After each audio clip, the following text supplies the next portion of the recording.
Welcome to Stories and Sips. I'm here with Omar, better known to many of you as That's Dram Good, and we are here in the Distiller's Cottage in Midleton, and what better place to tell a few stories and have a few sips. And we're going to start today on the road to a few whiskies actually today, but we're going to start with Midleton Barry Crockett Legacy that Omar is going to tell us a little bit about. Thanks for joining us first of all. Yeah, thanks for having me, Barry. Tell me a little bit about this bottle. It's the first. This was released to mark Barry Crockett's retirement. Correct. Yeah, when he finished as Master Distiller, IDL Irish Distillers brought out the Midleton Barry Crockett Legacy, which was single pot still and Irish whiskey. Really is a legacy of Barry Crockett. And it's apt that it's our first one to try here, since we're literally sitting in his bedroom. The window behind us, as Carol told us earlier, yeah, was his bedroom window. It's 46% the whiskey, so it has a nice little punch to it. It's single pot still, it's bourbon barrels, and for me, it is one of my favourite Irish whiskeys. Oh, that's a great one to start with. Absolutely. Should we pour a drop? Absolutely, why not? Little drop here. So this has been out since 2011, I believe, is when it was released. That's right. Yeah. And so, what should we be smelling when we first smell Barry Crockett Legacy, when we first nose it? So for me, I get loads of butterscotch. I get sweetness. Maybe a little bit of cut grass. Honey. Going even into toffee. It's just a glorious nose. It's beautiful. Yeah, absolutely beautiful. There's a slight little spiciness to it, but not too much. You'd expect more from a single pot still. You'd expect it to be really, really spicy, but it's not. It's just nice, mellow spice on the nose. And if you look at the legs on it, it's just flowing down the glass. Absolutely beautiful. 46% is my sweet spot. That's where I'd love all my whiskies to be. Absolutely. I think it should be the legal minimum, to be honest with you. So then to taste a little bit. Taste, yeah. Sláinte out. Sláinte indeed. It's incredible. Absolutely incredible. Slight little cinnamon spice going all the way through, right into the finish. Massive oily mouth coating.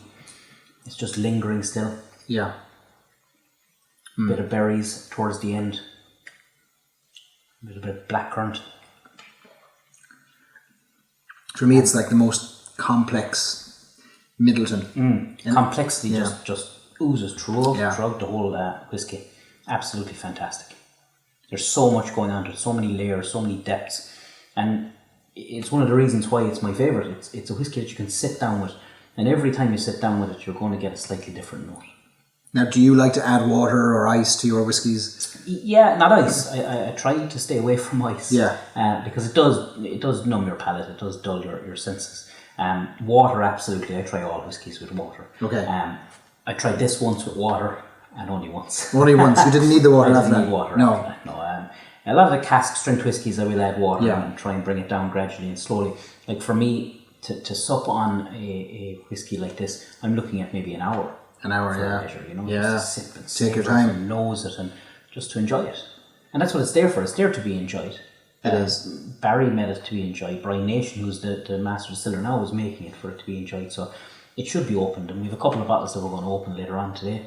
And we're going to have a good morning. We won't be doing any shots, but we'll be sipping slowly. Sipping slowly. If they'd allow us, we'd be here all day long, right? Yeah, no, shots, I even hate the word shots when it comes to whiskey, to be honest. Yeah, I'm the same. I'm exactly the same. It's been so long sleeping in those barrels that we have to give it the time it deserves as we taste it. And so I believe that Barry Crockett is only the second man in the history of the Jameson and the Midleton Distillery to have his name, only the second distiller to have his name on a bottle, the other being John Jameson himself. Absolutely. Which is a remarkable acknowledgement, and a just acknowledgement for what he did for Irish whiskey. Yeah, well, he oversaw Irish whiskey during some very hard times and put out some absolutely fantastic liquid, which we're enjoying today. And people forget that even though Barry is gone as the distiller, the stock that we have at the moment, most of it was laid down when he was the master distiller. So we're enjoying his whiskey with his name on it, which he made. So he formulated this pot still whiskey. Absolutely. He never knew that it would end up in a bottle with his face on it, and probably is not too thrilled, being the modest man that he is. Yeah. But I think it's a great way to celebrate him and to make sure that his work continues. Yeah. And the newer bottle, yes. has his face. We have one down here. Really on it, we do indeed. It's gone towards the Midleton Very Rare bottle as such. Shape, yeah. And his face is embossed in the front. Sure, he's even less happy about that. But it's a beautiful bottle, and I think a fitting bottle for the liquid that's inside it. Absolutely. Yeah, I could drink this all day. So there's no age statement on this, but my understanding is that the liquid is as old as 25 years. Correct. Inside it, some a little bit older. So yeah. Yeah, perfect. Slàinte.